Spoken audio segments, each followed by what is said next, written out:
a nossa série no Evangelho de Marcos. Eu intitulei essa parte final do Evangelho de Marcos, que nós vamos meditar, de A Hora Mais Escura.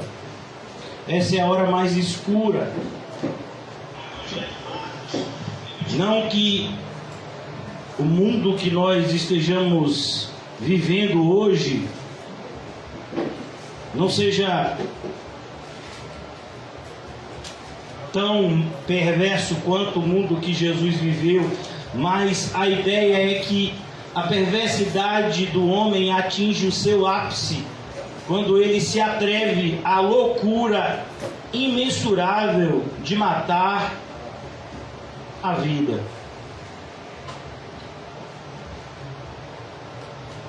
E aqui nós vamos ver isso no capítulo 14 de Marcos. Jesus, ele é traído por um dos seus apóstolos, um daqueles discípulos que ele havia chamado mais para perto e havia dado a eles esse nome de apóstolo.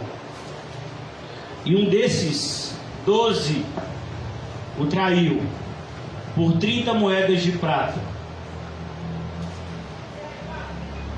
E havia prometido, o acordo era que ele levaria os guardas do Sinédrio para prenderem Jesus às escondidas, uma vez que o povo se dividia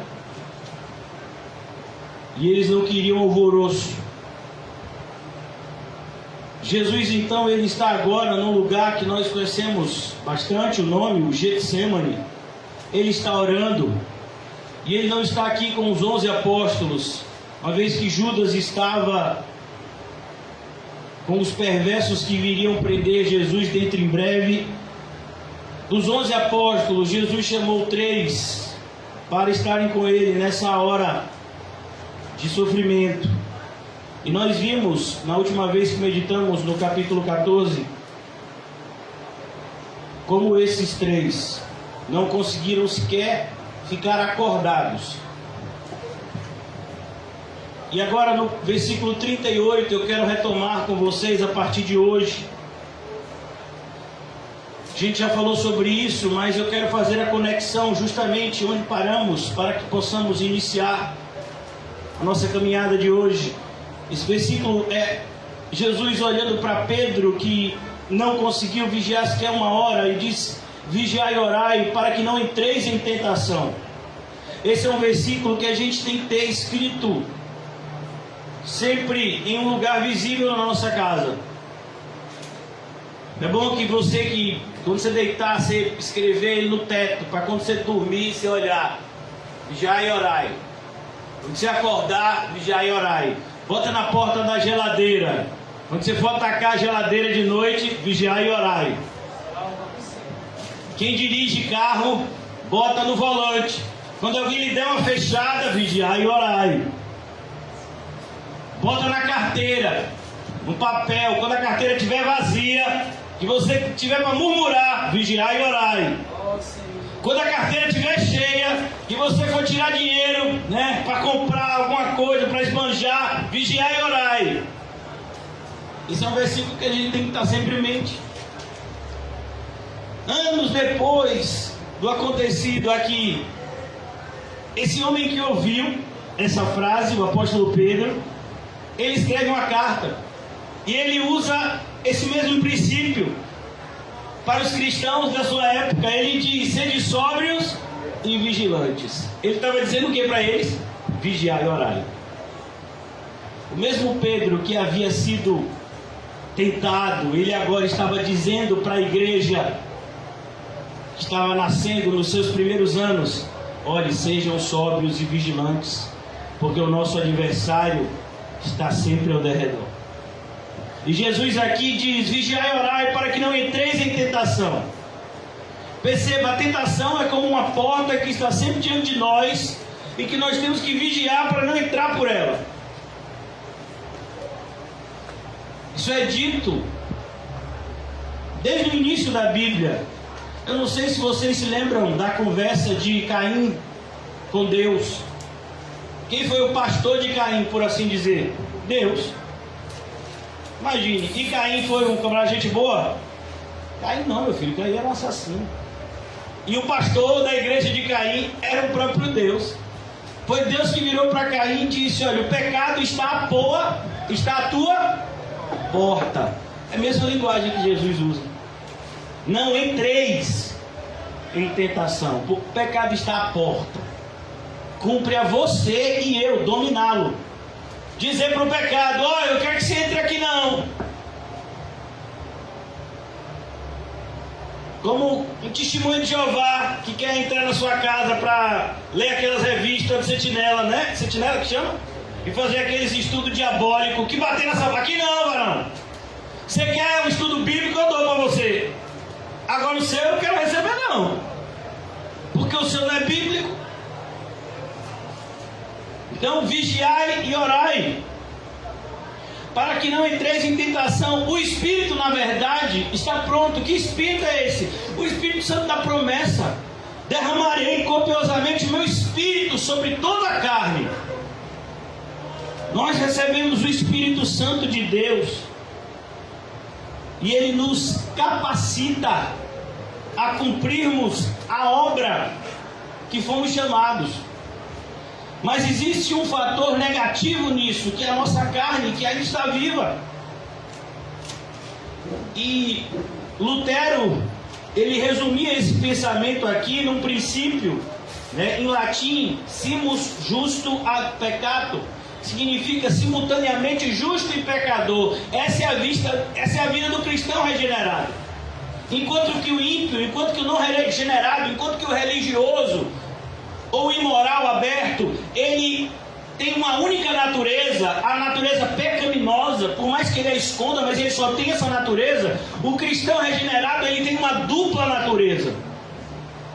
Ele é feito à imagem e semelhança de Cristo, ao passo que ele recebeu o Espírito de Cristo, que é o Espírito Santo. Mas ele tem a sua velha natureza, que ele precisa combatê-la todos os dias. É como naqueles desenhos animados. Eu sou velho, irmãos. Eu sou da época de Tom e Jerry. As crianças nem devem saber o que é isso. Vocês sabem? Lailinha já viu Tom e Jerry? Você já viu Tom e Jerry? Então vocês também estão velhinhas, viu? Porque Tom e Jerry, viu? E aí tinha uma vez assim que Tom queria... Aí aparecia um anjinho e o demôniozinho, né? O anjinho normalmente tinha uma areolazinha, uma arpinha. E o demôniozinho tinha um tridente, aquele rabão assim, né? Pastor, você está dizendo que é assim? Não, não é assim. O que eu estou dizendo é que, de certa forma, a analogia é parecida. Nós temos uma parte que nos leva a desejar, a fazer a vontade de Deus. Mas, ao mesmo tempo, nós temos em nós uma parte que não quer fazer a vontade de Deus, que é a nossa carne.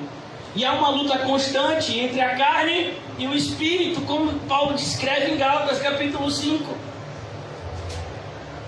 Por isso que o cristão, ele deseja tanto esse descanso no céu.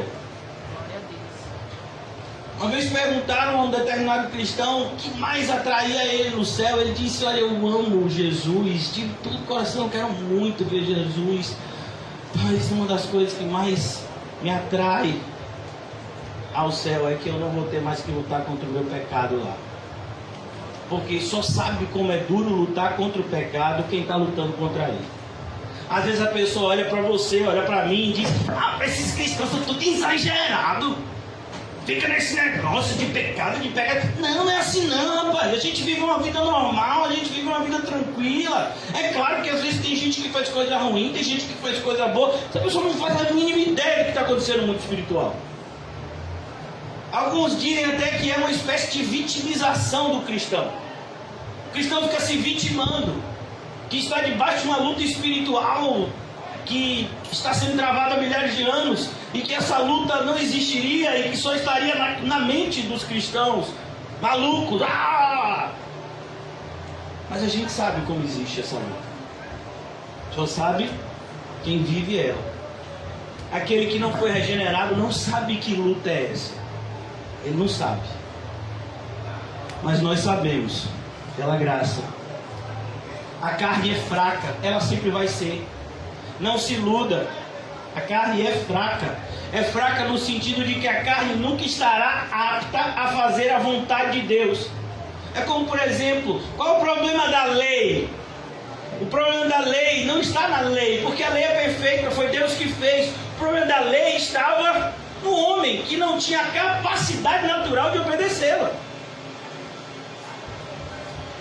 Então aqui ele diz, a carne é fraca. E mais uma vez ele retirou-se e foi orar de novo,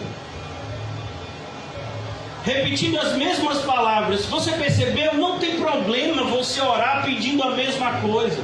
Às vezes tem crente que diz assim: pastor, eu acho que é errado orar pedindo as mesmas coisas, porque Jesus disse que a gente não deve repetir as palavras. Quando Jesus fala isso lá no Sermão do Monte, Jesus não está falando de você pedir as mesmas coisas, porque a gente vai ver Jesus elogiando a viúva pobre naquela parábola de Lucas 18, que pedia a mesma coisa: julga a minha causa. Que Jesus está dizendo, que Jesus estava já dizendo, é o que a Igreja Católica ensina. Olha, você está em pecado, ore 10 Ave Maria, 5 Pai Nosso. Isso é que é uma repetição infrutífera. Repetir uma reza não produz, mas continuar a pedir ao Senhor algo que nós achamos que glorifica a Ele, isso é algo correto aos olhos de Deus. Senhor, me faz uma pessoa mais crente. E daqui a 10 anos, de repente, você vê a mesma pessoa fazendo a mesma oração, e você diz: rapaz, você sempre pede isso. Você devia mudar o seu pedido. Por quê? Se é isso que eu quero, foi o que Deus colocou no meu coração. Eu quero ser o mais crente possível, que o Espírito Santo me conceda ser. Então Jesus, ele orava repetindo as mesmas palavras. A gente já sabe: Pai, se possível, passe esse cálice, no entanto não seja feito a minha vontade, mas a tua. Voltando, achou-os outra vez dormindo. Olha, eu vou dizer uma coisa: se tem algo que é comum dos crentes, é que eles dormem na hora errada. Socorro. Quando tem que dormir, não dorme. Tem alguns que dormem o tempo todo, isso é uma exceção. Mas normalmente a gente, na hora de dormir, né? A gente fica: ô pastor, senão eu fiquei sem sono. Rapaz, se isso tudo for dinheiro, eu tô até com medo. Ainda bem que o Mateus está aqui, vê o Fábio ali, o pessoal que tem segurança. É Deval ali com os cabelinhos também. Porque aí o negócio, viu? Tem até o castiúva em cima. Rapaz, fiquei assustado agora, viu, irmão? Esse negócio de dinheiro assusta, né? Porque não tem, a gente fica assim, melindrado. Retirando-se de novo, orou, repetindo as mesmas palavras. Versículo 40 de Lucas 14. Voltando, achou-os outra vez dormindo, porque os seus olhos estavam pesados. Quem aqui já teve o olho pesado? Sabe aquele olho que você quer abrir e ele não abre? Olho teimoso. Olha, irmãos, uma das características do crente espiritual, que está lá em Gálatas capítulo 5, no fruto do Espírito, é o domínio próprio. O domínio próprio, ele é um fruto, mas a ideia do fruto, principalmente ali naquela passagem de Paulo, é a ideia de algo que começa pequeno e vai crescendo. Quem é fora Deval, que é praticamente um índio, né, que já plantou todo tipo de planta que você imaginar lícita, né? Goiabeira, manga, jaca, tudo você imaginar, Deval já plantou. Não plantou. Mas quando ele vai para o interior dele, só é foto de árvore. Ele faz uma coletânea de tudo quanto é árvore. A ideia do fruto do Espírito é nesse contexto. Um fruto é algo que começa o quê? Pequeno. Quem aqui gosta de comer maçã? Banana. Então, a banana, ela quando ela nasce daquele tamanho que você come ela, é assim, tchá, aí banana, já amarelinha, já no ponto, é assim, é. Quando ela está lá na pica, na bananeira, como é? Ela começa com pequenininha, né, assim, vai crescendo, fica verde, né, bem verde, e aí depois de algum tempo ela está no ponto para ser ingerida. É assim ou não é? A jaca, é Deval que gosta de jaca, não gosta muito? Aí eu sei que ele gosta, tá vendo? Ele vem inclusive com a blusa em homenagem à jaca verde. A jaca, ela é daquele tamanho grandona, ela já nasce daquele tamanho enorme. Ela nasce como? Aí é igual, sabe, pequenininha. Então o fruto do Espírito na sua vida é assim, irmãos. Amor, paz, alegria, tudo pequenininho. E à medida que o tempo passa, que nós somos, uns plantam e outros regam, não é o que diz, somos regados, o fruto vai crescendo. Assim é o domínio próprio. Então um cristão que está crescendo continuamente, como o apóstolo Pedro diz, crescei na graça e no conhecimento do Senhor Jesus, ao passo que você está crescendo, o domínio próprio tem que crescer também. Então tem hora que o seu olho vai ficar pesado e que você vai dizer, olho, não pese não, viu? Eu vou despesar você agora. Voltando, achou-os outra vez dormindo, porque os seus olhos estavam pesados e não sabiam o que lhe responder. Já aconteceu isso com você? Que o Senhor já exortou você umas 10 vezes e você comete a mesma falha, e aí quando o Senhor exorta pela 11ª, você fica até sem graça, ele fala, não vou nem falar mais nada. Não. Ou só aconteceu comigo? Acho que é só comigo, que sou carnal, né? Já pensou, irmão, Deus é muito gracioso. Ele fala às vezes as mesmas coisas com a gente, e a gente, não, Senhor, pode deixar que eu não faço mais isso. Nunca mais eu vou comer mais do que eu posso. Eu vou comer sempre o suficiente. Eu nunca mais eu vou comer mais do que eu devo, para não ficar com aquela sensação horrível de, sabe? Não vou, Senhor. Nunca mais vou fazer isso, Senhor. Senhor, eu vou dizer uma coisa, nunca mais eu vou falar mal do pastor. Nunca mais. Nunca mais. Dá 5 minutos. Que nada, mano. Aquele pastor, sei não. É? Quando eu fui lá e disse, rapaz, tem gente, viu, pastor, que está se entregando.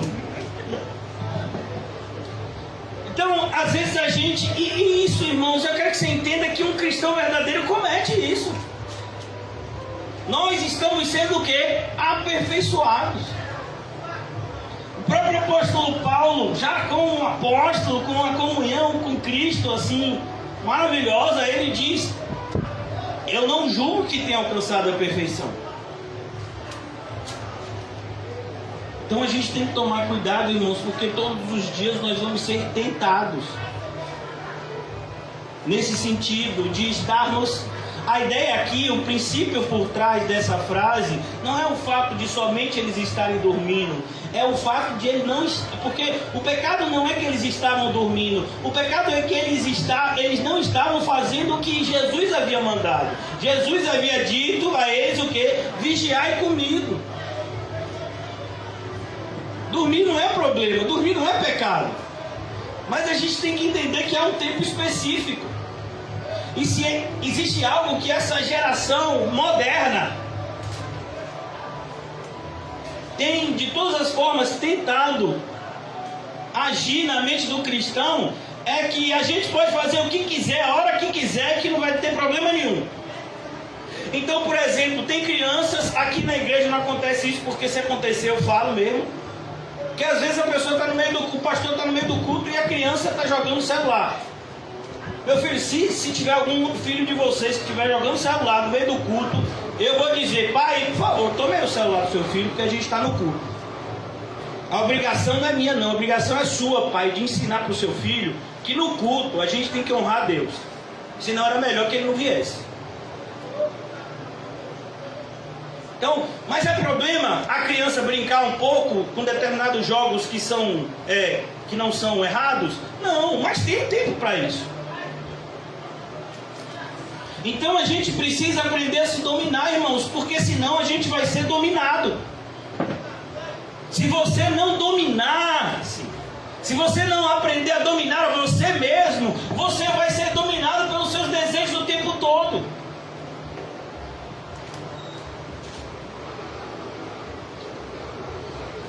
e não sabiam o que lhe responder. Versículo 41.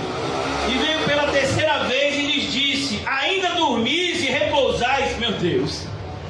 Aqui aí a gente fica: que nada, varão. Se fosse eu, essa hora eu já estava acordado. Estava nada, você estava mais dormindo que eles. Ele veio pela terceira vez. Irmãos, olha como Jesus é paciente. Ele veio uma vez, falou. Ele veio outra vez, falou. Na terceira vez, ele: ainda dormis e repousais? Basta. Agora não precisa mais. Esse é o perigo. Esse é o perigo da negligência. Esse é o perigo da apatia.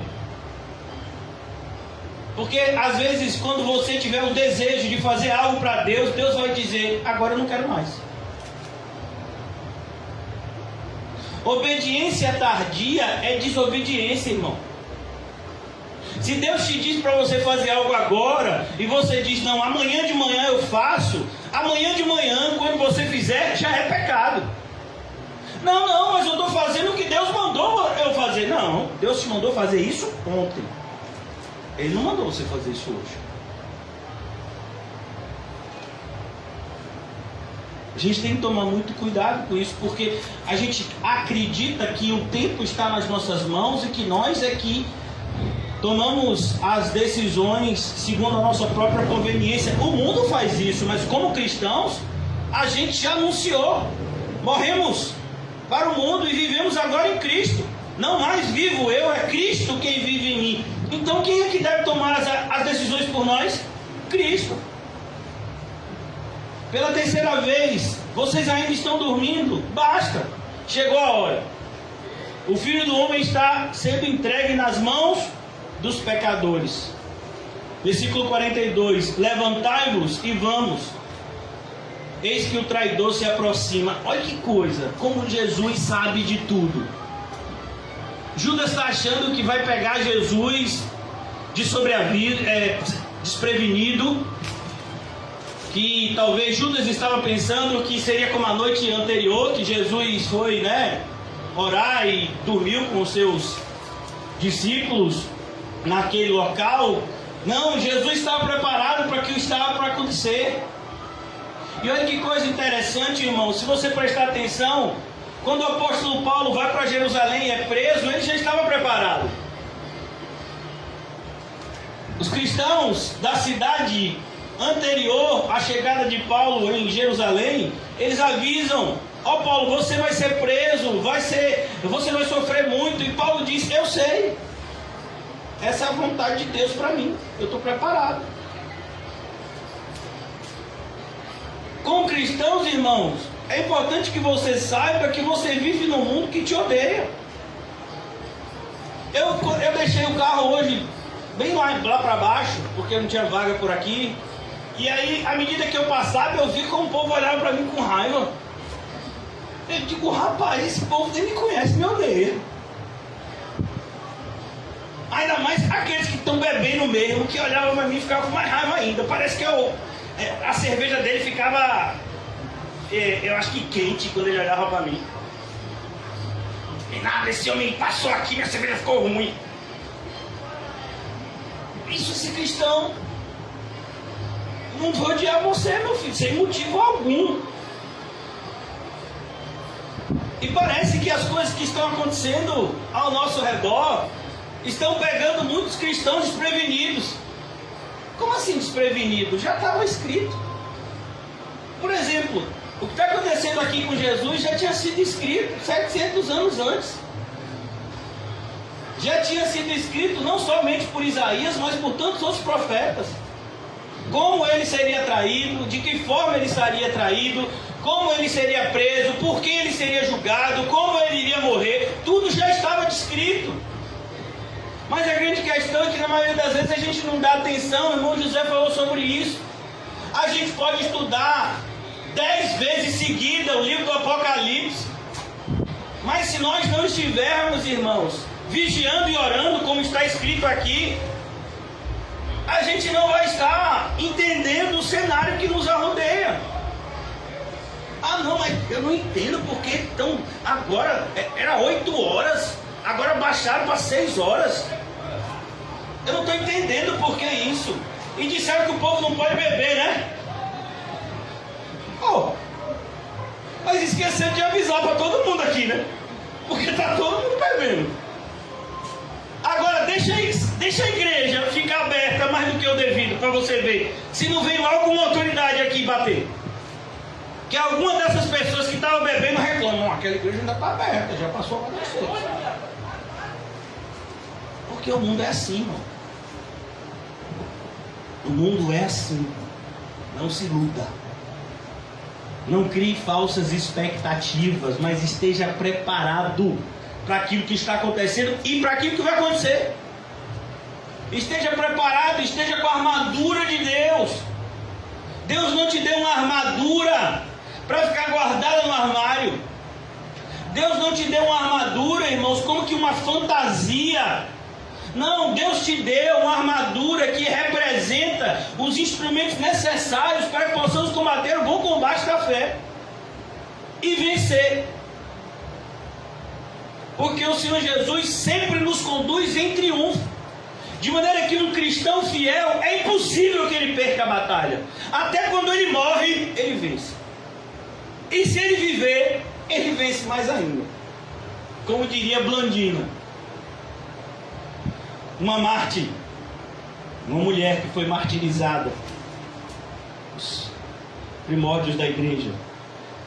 Versículo 43. Essa é a prisão de Jesus. Olha como se deu a prisão dele. Logo falava ele ainda quando chegou Judas, um dos 12. Olha como Marcos faz questão de frisar. Judas não era um discípulo qualquer. Ele era um discípulo íntimo. Ele era um dos 12. Na igreja, quem causa mais dano na igreja é aqueles que sorrateiramente chegam na liderança da igreja e então apostatam. Esses são os que causam mais dano. E como ele, vindo da parte dos principais, dos sacerdotes, escribas e anciãos. Vem cá, mas Judas não era do lado de Jesus? Nunca foi. Judas era do seu próprio lado. Judas, ele esteve do lado de Jesus enquanto era conveniente. Assim como Demas esteve do lado de Paulo, enquanto era conveniente. Vindo da parte dos principais sacerdotes, escribas e anciãos, uma turba com espadas e porretes. Espadas e porretes, irmãos, era o armamento da época. Entendo? Nós estamos aqui no ano 2000. Perdão, no ano 30 depois de Cristo. Mais ou menos. Mas já não tinha 33? Mas, segundo os historiadores, Jesus nasceu cerca de 3 a 5 anos antes do que a data que as pessoas acreditam. Estamos aqui por volta do ano 30. E as armas daquela época são essas armas aqui, espadas e porretes. Ora, o traidor tinha lhes dado uma senha, um sinal, porque Jesus era uma pessoa tão comum que na escuridão da noite era difícil identificar Jesus diante daqueles outros homens, porque eles eram todos parecidos uns com os outros, vestiam as mesmas roupas, tinham um corte de cabelo da época. Qual era o corte de cabelo da época? Nenhum. Era aquele cabelo grandão, a barba grandona. Então precisava de que Judas identificasse Jesus. Eu acho bonito isso, porque na religiosidade moderna, o líder religioso, ele tem que praticamente se disfarçar de anjo, né? Ele tem que usar uma roupa branca. Branco simboliza santidade. Ele tem que usar um terno, a gravata. Você já viu como é no catolicismo? O Papa usa aquele chapéu de chefe de cozinha, né? E aquelas correntes de ouro. E ele tem um anel que as pessoas beijam. Agora veja se eu vou beijar o anel de um homem. E diz que abençoa, viu? O beijo no anel é uma pessoa. Os cardeais também. Aqui na Bahia, o cardeal aqui também tem um anelzão que beija. Quando eu era pequenininho, me obrigaram. Fiquei com raiva. Oh, Senhor Jesus. Então você vê todas essas pessoas se esforçando para externalizarem uma aparência de santidade. Santidade não é algo que você aparenta com uma vestimenta, mas santidade é algo que você externaliza pela forma que você vive. Você pode viver como um santo ou você pode viver como um ímpio. E não vai ser uma roupa que vai dizer isso. Não vai ser um corte de cabelo que vai dizer isso. Não, Jesus era uma pessoa comum, um Galileu. Ali na Galileu, quando mandaram ele para Herodes, ele é Galileu? Pilatos querendo se livrar, né? Daqui a pouco eu acho que a gente vai chegar lá. Ah, se ele é Galileu, então ele é Herodes que vai julgar ele. Jesus era uma pessoa comum. E aí você percebe como a igreja de hoje está errada. Como os líderes religiosos querem externalizar uma santidade, uma espiritualidade que eles não têm, por meio de efeitos visuais. Pessoas que entram literalmente no palco com aquela gelo branco, né? Gelo branco? É gelo branco? Gelo seco, né? Que dá aquela sensação de fumaça. E tem todo um jogo de luzes em cima dele, que é para produzir aquela sensação de que algo fenomenal está acontecendo. A gente podia fazer isso aqui, né? Nas pregações de José, não é não? Um jogo de luzes assim em cima de José fica legal assim, né? A diretora é a Helena. A Helena já dobrou ali e já vou ver aqui como é que eu vou fazer isso, né? Tem o pessoal que gosta de colocar às vezes um fundo musical. Quando eu comecei há 10 anos atrás, eu frequentava várias igrejas assim, né? Eu não tinha conhecido o verdadeiro evangelho, tinha recebido um chamado de Deus, uma necessidade de Deus, me pegou assim, e eu frequentava as igrejas, e as igrejas que eu ia, sempre o pastor que pregava, ele pedia para colocar um fundo musical. Você já viu? É aquela músicazinha assim lenta que fica, né? Que é para dar aquela sensação de algo espiritual está acontecendo. É sério. Mas não acontece isso na maioria das igrejas. Não bota, não tem igreja que ainda bota aquele fundo. Aí fica aquele fundo.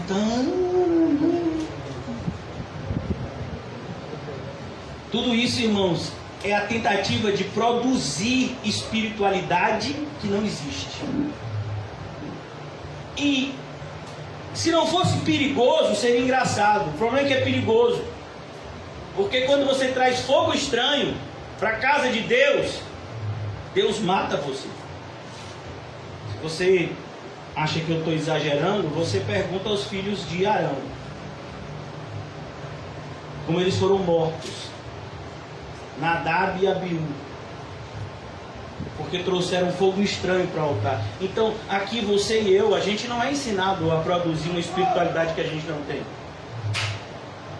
Aqui nós temos que viver de tal forma que as pessoas possam ver Cristo em nós por meio das nossas ações antes do culto, durante o culto, depois do culto, fora do culto. As pessoas têm que ver em nós santidade, uma maneira diferente de viver. Essa é a ideia de santidade, algo que é diferente, algo que é diferente desse mundo. É por isso que em muitas passagens a santidade ela tem como oposto o mundanismo. Então, ou você é uma pessoa que busca santidade, ou você vive de maneira mundana. É o oposto. Ou você é santo, ou você é mundano. Ou você vive de acordo com as regras do alto, ou você vive de acordo com esse mundo. E aqui o Senhor Jesus, ele é traído. Aquele a quem eu beijar, esse é ele. Prendei-o e levai com segurança. E olha que coisa. Judas está dizendo aqui. O microfone está funcionando? Amém. Amém. É porque esse daqui só funciona com o Paulinho. Amém. Agora funcionou, Paulinho. Agora tá bem. Você deu uma ordem, meu filho. Basta uma palavra. Lá em meio de onde você está, você diz funcionar. E ele funciona. Então Jesus, ele foi... Judas fez um acordo com os fariseus Mas na mente de Judas, as pessoas não tratariam Jesus como ele vai ser tratado aqui. Isso trouxe uma sensação de culpa aterrorizante para Judas, que a gente vai ver que Judas se enforcou. Mas a ideia de Judas se enforcar significa que ele se arrependeu? De forma nenhuma. É que ele viu que tinha feito algo muito errado, mas ele não buscou arrependimento. Esse é o problema. Olha, Judas está dizendo aqui, levai-o com segurança. A ideia é, Judas sabia o quanto Jesus era pacífico. Judas sabia o quanto Jesus nunca esboçou nenhuma atitude violenta. Ah, mas na época do templo que ele expulsou, mas ele não bateu em ninguém, não. Ele bateu, pastor. Não, ele não bateu, não. Aquele chicote não era para bater nas pessoas, era para afugentar os bichos. Cuidado quando você for fazer o estudo desse texto, para que você não fale bobagem. Jesus nunca bateu em ninguém. E nunca fez apologia a qualquer atitude de violência. Muito pelo contrário. Ele dizia, se o teu inimigo te bater em uma face, oferece a outra. Judas então o beijou. Mestre, e beijou. Olha a traição, irmãos. A traição, ela sempre vem acompanhada da dissimulação. Então lhe deitaram a mão e prenderam. E nisso um dos circunstantes, quem é? Uma daquelas pessoas que estavam naquele instante, naquele lugar. É isso que essa palavra quer dizer. Palavra difícil, né? Pastor, esse circunstante aí me complicou todo. Então, um daqueles que estavam naquele lugar pegou uma espada. A gente já sabe quem é. Mas Marcos não quis falar o nome de Pedro aqui. Nos outros evangelhos a gente vai saber que é Pedro. Por quê? Porque Marcos gostava tanto de Pedro. Marcos era filho na fé de Pedro. Muitas pessoas dizem que esse evangelho é o evangelho de Pedro, que Pedro teria ditado esse evangelho para Marcos em Roma. Muitas pessoas defendem essa ideia. E aqui Marcos não quer falar o nome de Pedro, mas a gente sabe que é ele. Feriu o servo do sumo sacerdote e cortou-lhe a orelha. Agora eu vou lhe dizer uma coisa. Você acha mesmo que Pedro mirou na orelha? Pedro disse, não, eu vou arrancar a orelha desse homem. Você acha mesmo? Você acha que a vontade de Pedro era essa? Não, vou arrancar a orelha dele, que é para eles ficarem assustados e todo mundo ir embora e deixar a gente em paz. Você acha que Pedro queria isso? Não, filho, Pedro queria o pior. Mas aqui a gente vê o que? A soberania de Deus. A soberania restritiva. Aquilo que eu falei hoje de manhã. Quando Deus coloca um freio em mim e você. A gente às vezes pensa em fazer um mal de maneira louca, de maneira insensata, em um momento de que a gente está com a cabeça quente, que a gente não está enxergando as coisas como deveria. Esses momentos não deveriam acontecer, mas infelizmente algumas vezes acontecem. E aí a gente pensa fazer em algo ruim e Deus não deixa.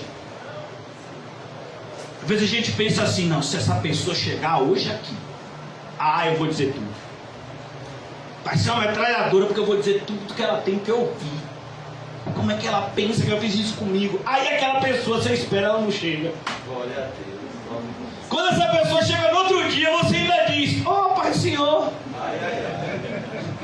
Porque aquela raiva de ontem, você orou e Deus te deixou envergonhado de noite. De noite, quando você foi orar, cheio de raiva no coração, Deus disse, meu filho, que é isso? Aí você pede perdão do seu pai, me perdoa. Aí quando você encontra a pessoa no outro dia de manhã, chega a dar um abraço e diz, eu te amo. E você fala com sinceridade. Porque aquela raiva que você tinha passou mesmo. Porque Deus faz assim. Ele tem esse poder. Mas se aquela pessoa aparecesse naquela hora, epa! Que ia ser um testemunho daqueles horrível. Horrorível. Imagine um cristão, um crente, chegando pro outro e dizendo, vem cá, você! Eu quero o crente dos dois. Sei não, é o que está gritando. Pega ele. Então aqui a gente vê a soberania restritiva.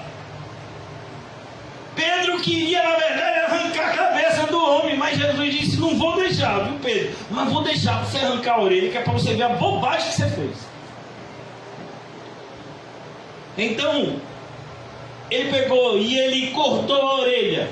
E disse-lhe Jesus, no versículo 48, saístes com espadas e porretes para prender-me como um salteador, como um criminoso. É isso que Jesus está dizendo. Todos os dias eu estava com vocês no templo, ensinando, e não me prendestes, contudo é para que se cumpram as escrituras. E então, deixando, todos fugiram. A gente sabe que Marcos aqui é bem resumido, né? Marcos, ele resume bastante. Mas a gente sabe que aqui Jesus coloca a orelha no lugar. Jesus repreende Pedro e diz, Pedro, não fira com espada. Porque se você ferir com a espada, pela mesma espada, você será ferido. Por que eu estou falando isso tudo? Porque eu tenho visto cada vez mais pastores, líderes evangélicos, até reformados, né, que conhecem a teologia correta, dizendo que a gente tem que bater nos outros sim. E eu fico imaginando comigo, eu fico, rapaz, esses camaradas estão se confiando em quem? Porque é tudo assim, ó. Outro dia um dizendo que ensinou para o filho, não, meu filho não volta apanhado para casa. Quando você olha para o camarada, meu filho, é uma folha. Não aguenta um sopro. Ô irmão, se tinha alguém que iria gostar da lei da porrada, era eu. Porque se você imaginar todo tipo de arte marcial, eu já fiz antes de me converter. Minhas filhas me perguntam, né? Eu já fiz Kung Fu, boxe, Jiu-Jitsu, Judô, e mais? E já fiz mais outras artes marciais. MMA, pegava bastante peso, tenho essa aparência, né, de lutador, como já me disseram várias vezes. Meu irmão, se isso fosse bíblico, quer dizer que se a gente der porrada o povo se converte? É agora. Agora eu gostei dessa teologia. É para converter na porrada? Vamos, Kio, fecha a igreja. Agora todo mundo se converte. Bora, Matheus, eu e você. Na frente, né? Não, meu filho, Rodolfinho, ele tá correndo por onde? Não, meu filho, não existe isso. Aí vem o pastor, eu fico até assim com uma determinada compaixão, porque um senhor de idade, que tem neto já, dando esse péssimo testemunho, dizendo que se morasse nos Estados Unidos teria um revólver e atiraria nos outros para matar. Que testemunho é esse, irmão? Que teologia é essa da morte?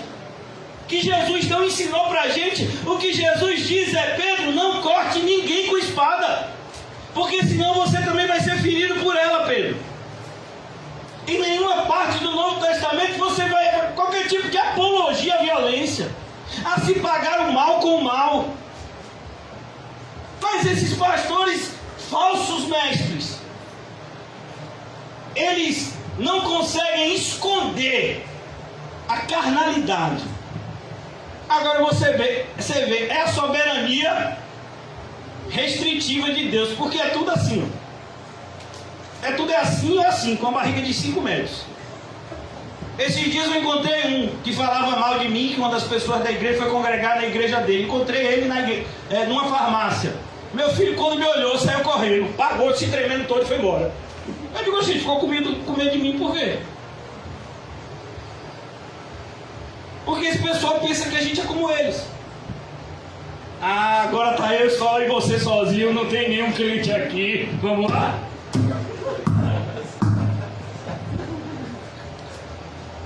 Não, não vamos não. Se a gente é cristão, não tem isso com a gente não. A gente tem que tomar cuidado, porque pessoas que pregam da cruz, que até choram quando falam do apóstolo Paulo, tem assuntos que eles vão falar que é o diabo falando. Tem gente que fica chateado comigo, que diz, não pastor, mas não fale desses homens. Eu vou falar de quem então, meu filho? Você quer seguir a eles? Ou você quer alguém que te avise? Quando eu estava vindo para cá, logo ali na curva, tem um buraco enorme.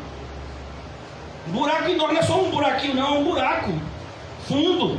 Se um carro passar ali, ainda mais de noite, fica preso ali, perde a roda, o carro fica preso, ele tem que vir um guincho para tirar. Então qualquer pessoa sensata vai botar o que ali? pedaço de pau para avisar para a pessoa para não encostar naquele buraco, é ou não é? Então, se você tem alguém que te avisa que determinadas pessoas que pregam a doutrina correta, mas pregam também coisas falsas, e você tem alguém que te avisa a respeito disso, você acha ruim? Rapaz, eu fico assim, indignado. Porque se uma pessoa faz isso comigo, eu amaria essa pessoa. Rapaz, obrigado, você abriu meus olhos, eu estava totalmente disperso em relação a isso. Tem muitos que são Judas, irmãos,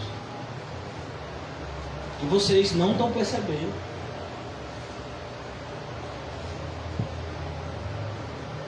Versículo 51.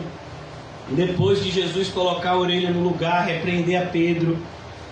Agora, Marcos, segundo a tradição cristã nos ensina, Marcos está contando aqui a respeito da sua própria experiência. Esse texto só vai ter no Evangelho de Marcos. Marcos seria um jovem, ainda adolescente, quando ele acompanhou Jesus. E ele gostava de estar junto com os outros discípulos. Ele tinha até um determinado parentesco, se eu não me engano, com um dos apóstolos, eu acho que era Pedro ou João. E ele era sobrinho de Barnabé. E aqui essa parte fica uma parte meio que muitas vezes a gente não entende o contexto dela. Seguia um jovem coberto unicamente com um lençol. A ideia é de que essa pessoa estava com uma espécie de pijama. As vestimentas daquela época, daquela região, são totalmente diferentes das nossas. Então, quando a gente lê esse texto assim, a gente fica meio aéreo, né? Como assim, ele estava com lençol? Não, porque era comum, as roupas daquela época eram diferentes. A pessoa botava uma roupa por baixo, depois colocava outra por cima. Os homens vestiam roupas parecidas com as das mulheres também, era uma espécie de vestido, né, com manga. E botava-se uma túnica por cima, eles chamavam de túnica, era uma espécie de roupa aberta por cima. Então, as vestimentas daquela época eram diferentes das nossas hoje. Por isso que às vezes a gente olha para esse texto e fica meio sem entender. Mas, como eu disse a vocês, a tradição cristã, principalmente os pais da igreja no primeiro século, eles defendem que aqui é Marcos contando a sua própria experiência. Seguia um jovem coberto unicamente com um lençol e lançaram-lhe mão, mas ele, largando o lençol, fugiu desnudo. E por que Marcos coloca esse texto aqui? Olha, irmãos, nada na Bíblia está aleatório. A ideia é, você tem que estar preparado a todo tempo. Porque é justamente no tempo que você, na hora que você menos espera, que vem o problema. É ou não é? Por isso, se o celular tocar, atenda. Amém? Não, isso vale para todo mundo, menos para Aquino. Porque aqui é uma pessoa espiritual, que você se comunica com ele espiritualmente. Você diz, Senhor, fala com ele, aí ele liga para você. Né? Mas você vê, meu Deus do céu, você tem que estar preparado, irmãos. Se alguém lhe ligar meia-noite e disser, olha, aconteceu isso, isso e isso, você tem que estar preparado, o cristão tem que estar preparado. Aqui a gente tem um irmão que ligaram para ele tarde da noite, não foi, irmão Marcelo? Ó, aconteceu isso e isso, e ele tinha que estar preparado, irmão. Vai se desesperar como os ímpios? Não vai. Então a ideia aqui é justamente essa. Como você acha que você pode seguir Jesus de qualquer jeito só com lençol? Você está achando que é brincadeira? É como alguém que diz, não, eu vou para a igreja de roupa de praia, porque quando terminar a igreja, aí eu vou logo para a praia. Ou então, dependendo do horário, eu vou para a praia antes e depois eu vou para a igreja. Cuidado, irmão. Quando você associa essas duas coisas,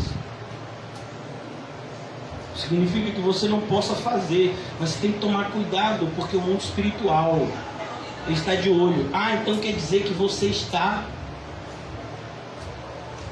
desavisado, quer dizer que você está desprevenido. É agora que eu vou te pegar. Você acha que o diabo ele vai chegar numa oportunidade que você está orando, que você está buscando a Deus, que você está, sabe, com a sua armadura assim, toda bem colocada, bem apertada? Não, irmãos, ele vai chegar perto de você quando você menos espera. E essa passagem aqui está para justamente nos mostrar que enquanto estivermos nesse mundo, precisamos estar o tempo todo vigiando e orando. Até quando a gente vai dormir, irmão.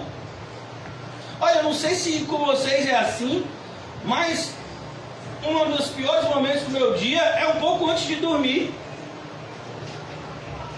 Porque alguns de vocês são muito espirituais, mas eu não tenho controle sobre os meus sonhos. E às vezes você sonha determinadas coisas que você já acorda orando. Ô Senhor, como é que eu estou pensando nessas coisas? Às vezes o inimigo pode encontrar espaço na sua vida num período que você está o quê? Sonhando. Eu não sei se já aconteceu isso com você. De noite você vai dormir, quando você acorda de manhã, você acorda com a raiva de determinada pessoa. Por quê? Porque você teve um sonho ruim com aquela pessoa. A esposa olha para o marido olha para a esposa e diz: eu sei, viu? Você sabe do que, rapaz? Eu passei a noite toda aqui. Não, viu? Focão! Às vezes você acorda de manhã que não, aquele meu patrão, ele tá me passando para trás, aquele não sei o que. Você acorda de manhã parecendo, né? Um fogo assim. Meu filho, quando você acordar assim, dobre o seu joelho e ore. Não se levante enquanto o fogo não apagar. Porque às vezes é quando você está dormindo que vem aquelas setas. É isso que Paulo fala, os dardos inflamados do maligno. Às vezes você vai dormir e baixa o escudo e o diabo diz: vou pegar você agora. Por isso que o Senhor me protege durante o sono. O mundo espiritual é real, irmãos. Quanto mais a gente repetir isso, melhor. Porque a gente esquece disso o tempo todo. Versículo, eu já vou concluir. Queria pedir que os irmãos preparassem a ceia. Levaram Jesus ao sumo sacerdote e reuniram-se todos os principais sacerdotes, os anciãos, os escribas. Pedro seguira-o de longe até o interior do pátio do sumo sacerdote. Estava sentado entre os serventuários, aquietando-se ao fogo. Eu quero parar aqui, irmãos, por conta do horário. Nós vamos preparar ceia e eu gostaria de terminar a nossa exposição de hoje levando todos nós, a começar de mim, a uma reflexão do perigo de seguir Jesus de longe. Entenda que seguir Jesus de longe não é algo um tanto físico, mas é muito mais espiritual do que físico. Você começa a se afastar de Jesus aqui dentro. Você começa a negligenciar o amor a Cristo aqui dentro. Quando isso é externalizado, irmãos, agora sim, agora eu me senti limpo. É Derval me purificando, rapaz. A luz personificada. Então, irmãos, eu quero pedir a vocês. Eu já ia pedir isso a vocês antes, e quero aproveitar o momento da agora que a gente está falando desse assunto, que vocês comecem a orar como vocês nunca oraram antes. Eu tenho me exortado a isso, porque nós estamos tendo uma oportunidade dada por Deus na congregação de recomeçar. Isso é algo que pode passar-se uma geração inteira e nunca aconteceu. A gente está tendo a oportunidade do Senhor de recomeçar, de começar de novo. Obrigado, meu irmão. Mas a gente tem que tomar cuidado para não seguir Jesus de longe. Olha, é impressionante como pequenas coisas nos distanciam tanto de Jesus. Olhe, pequenas coisas, e de repente a gente já acha que Jesus nem existe, que a gente nem é crente. basta uma pequena pitada de incredulidade para produzir danos imensos na nossa fé. E a gente tem que estar atento, irmãos. 24 horas. Vigiando, inclusive quando a gente for dormir, orando. De manhã cedo, quando acordar, orando todo dia no trabalho, em casa, nos afazeres diários, orando. Porque entenda que você está no melhor lugar do mundo. É a antessala do céu, a igreja verdadeira. Mas ao mesmo tempo você está no lugar mais odiado do mundo, que é a antessala do céu, a igreja verdadeira. E o inimigo vai usar todos os recursos na sua mão. E os recursos que o inimigo tem à sua mão são imensos. Imagine todas as pessoas que você conhece, que eu conheço e que não são cristãos.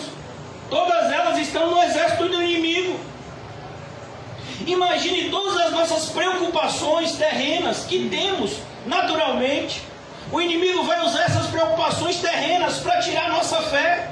O que comeremos, o que beberemos, como nos vestiremos. Perceba como a gente tem que estar vigiando. O inimigo vai usar muitas vezes a nossa fraqueza de saúde. Ele vai usar o nosso medo de algumas coisas acontecerem conosco, como a gente vai ver no caso de Jó. O que eu mais temia sobreveio. Aquele texto de Jó, irmãos, revela que Jó já tinha pensado que aquilo que aconteceu com ele poderia acontecer. Não sei se vocês já se atentaram para isso. Tudo aquilo que aconteceu com Jó, antes de acontecer, Jó já foi aterrorizado em algum momento que aquilo poderia acontecer. O que eu mais temia me sobreveio. Jó tinha medo de que os seus filhos morressem. Ele tinha receio de perder todos os seus bens. Ele tinha receio de perder sua saúde. Ele tinha receio dessas coisas. E aconteceu o que eu mais temia. Mas ele não negou o Senhor. E é isso que a gente tem que pensar, irmãos. Deus vai nos dar graça, a gente crê assim, para passar pelos momentos difíceis. Mas a graça de Deus, ela não opera à parte do nosso esforço. Mas a graça de Deus é o Senhor nos dando força para fazermos aquilo que temos que fazer. E que jamais conseguiríamos fazer se não fosse a graça. Por isso a gente olha e vê um homem como o apóstolo Pedro. Você lê o livro de Atos, você fica assim maravilhado com o que Deus fez na vida dele. Pedro aqui, irmãos, ele representa todos nós, eu me incluo aqui.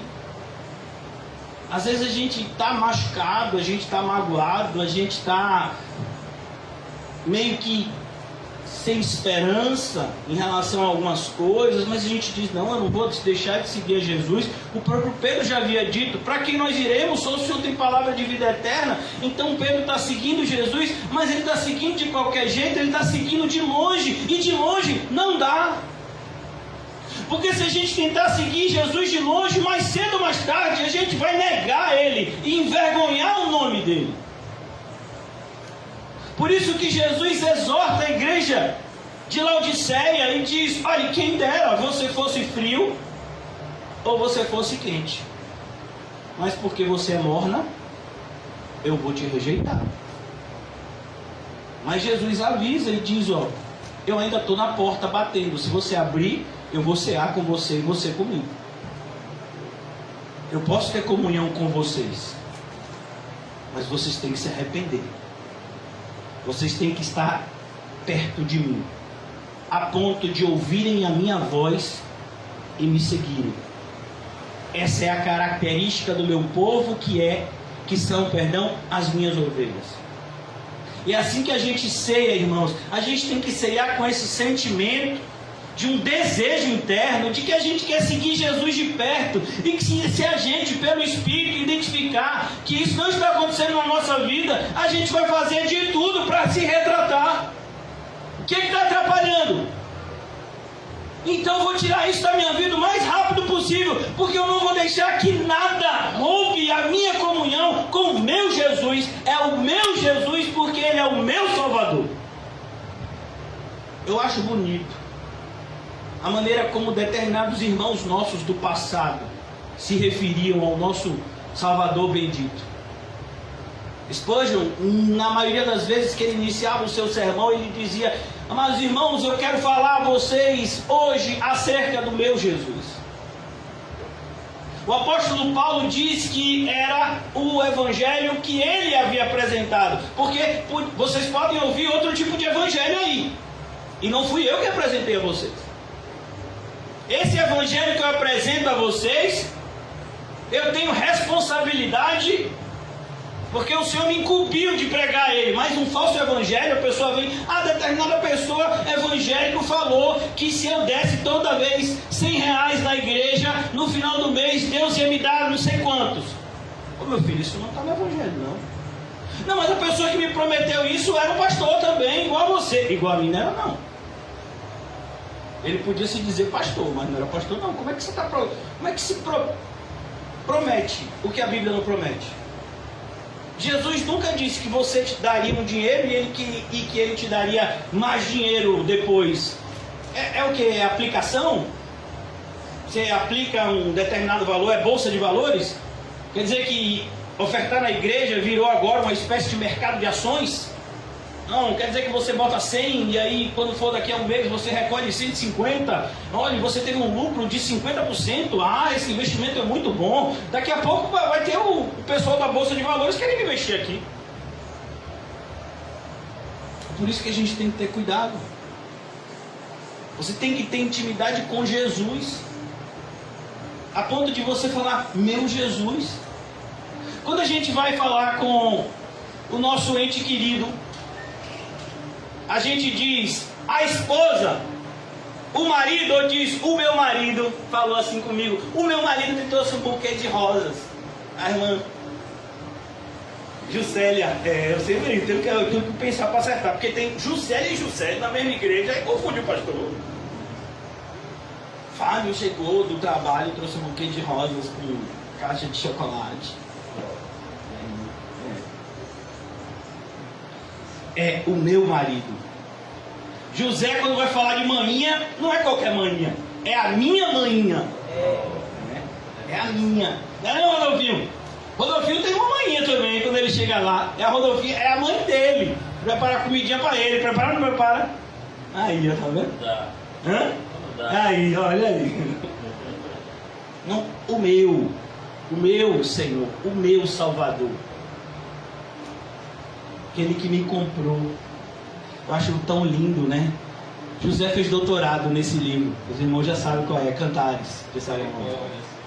Eu sou do meu amado e o meu amado é meu. Isso é a ceia. É isso que a gente está fazendo aqui, celebrando o quê? Essa união bendita, que foi prometida por meio do sangue do nosso amado. Ele confirmou a promessa através do seu próprio sangue. Nós possamos pensar nisso todas as vezes que estivermos refletindo sobre seguir a Jesus. Possamos ter uma séria reflexão pessoal se estamos seguindo o nosso Senhor da maneira correta, que é de perto, de muito perto, ou se estamos como Pedro, seguindo a Jesus de longe. Debaixo dessa reflexão possamos ceiar, comamos e bebamos para a glória de Deus.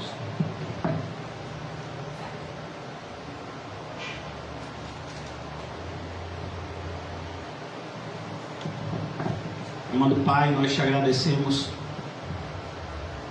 pelo Teu Filho amado, nosso Senhor e Salvador Jesus Cristo, que o Senhor entregou como propiciação pelos nossos pecados. Ajuda-nos cada vez mais na compreensão verdadeira, espiritual dessa verdade maravilhosa de que os nossos pecados foram perdoados na pessoa de Cristo, e que isso não significa que eu posso pecar, mas isso significa que eu não preciso mais pecar, que em Cristo, por meio do seu Santo Espírito que nos foi outorgado, nós temos agora o poder de subjugar os desejos da carne e viver de acordo com a vontade de Deus pelo Espírito. Ó Senhor, dai-nos uma compreensão experimental dessa promessa maravilhosa, que fomos libertos da escravidão do pecado para uma viva esperança de uma vida santa, na companhia daquele que é santo, santo, santo, o nosso Senhor e Salvador Jesus Cristo. Ó Senhor, que todos nós sejamos também santificados pelo Teu poder e pela Tua palavra, cada vez mais demonstrando por meio de palavras e ações o Evangelho maravilhoso que nos alcançou e salvou de uma vez por todas. Que não nos envergonhemos do Evangelho, que não sejamos motivo de vergonha do Evangelho, mas que possamos pregar o Evangelho a toda criatura, na confiança de que Ele é o poder de Deus para a salvação de todo aquele que nele crê, na confiança de que, independentemente da oposição, existem eleitos de Deus em todas as partes do mundo, e eles ouvirão o Evangelho e virão. E muitas vezes o instrumento usado será um de nós. Dai-nos, ó Senhor, essa disposição maravilhosa de fazer a Tua vontade, que é boa, perfeita e agradável. Ó Senhor, desejo para mim e para todos os meus irmãos que tenhamos pés formosos, porque levamos boas notícias aonde quer que o Senhor nos sopre. Seja assim conosco, Senhor. Sejamos mensageiros das boas novas. Livra-nos, Senhor, da apatia, da covardia, e dai-nos um espírito diligente e corajoso para fazer o que temos que fazer, na certeza de que o Senhor é conosco, e se o Senhor é por nós, quem será contra nós? Na certeza de que as trevas jamais vencerão a luz, pois essa luta já foi vencida por meio do Cordeiro perfeito, que tira o pecado do mundo e comprou um povo para si, povo esse que nós acreditamos fazer parte. Ajuda-nos a viver de tal forma, Senhor, que essa fé que temos, que somos parte dos Teus eleitos, seja confirmada por meio das nossas ações, para a Tua glória. Em nome de Jesus, amém, amém, amém. Amém, irmãos? Eu quero só avisar os irmãos que amanhã vai ter o estudo, vai ser 4 horas. Quero que os irmãos fiquem tranquilos. Eu sei, nós estamos vivendo em um período atípico. Alguns de vocês têm trabalhos, e talvez vocês possam não estar lá por conta do trabalho de vocês. E eu creio que esse estoque de recolher não é algo que vai perdurar muito, pelo menos essa é a nossa expectativa. Mas nós não podemos deixar de pregar a palavra de Deus. Então nós vamos estar lá. O estudo vai ser de 4 até as 5 e pouca.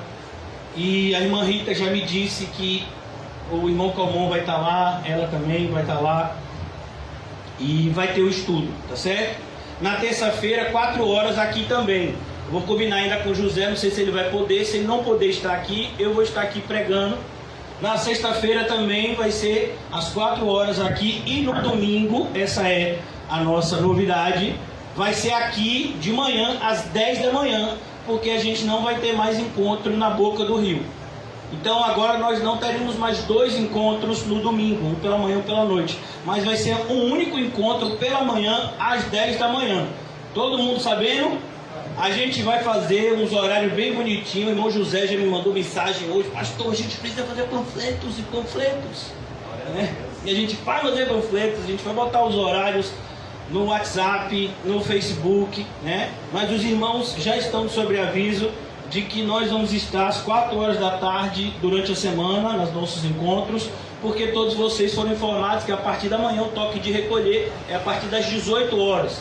Né? Não vai ser mais às 20 horas como é o dia de hoje, mas às 18 horas. Então, nós vamos nos reunir de acordo com o direcionamento que a gente tem recebido do Senhor, né? De respeitar. Então, nós vamos nos reunir das 16 às 17. Eu creio que provavelmente isso deve ser algo que dure uma semana ou duas no máximo. Mas nós vamos estar pregando. E próximo domingo, 10 da manhã, vamos estar aqui. Essa experiência é muito legal, né? Primeira vez domingo de manhã aqui, né? Vai ser maravilhoso, né? Esperem dificuldades, amém? Amém. E o pastor fala, vai ser maravilhoso. A gente pensa praticamente que vai ter um tapete vermelho na nossa chegada. Não, irmão. Prepare-se para as tribulações que elas virão. Mas juntamente com ela vem também o que? A graça. Amém. Que abunda soberanamente e que enche o nosso coração com a alegria verdadeira. Amém? Amém. O amor de Deus, o Pai, Assim e as doces consolações do Espírito Santo, Assim e a graça maravilhosa do nosso Senhor e Salvador Jesus Cristo esteja sempre conosco. Nós dizemos Amém. Uma salva de palmas ao Senhor. E não se esqueça de falar para você mesmo hoje, quando você for dormir, não é agora, dormir, vigiar e orar.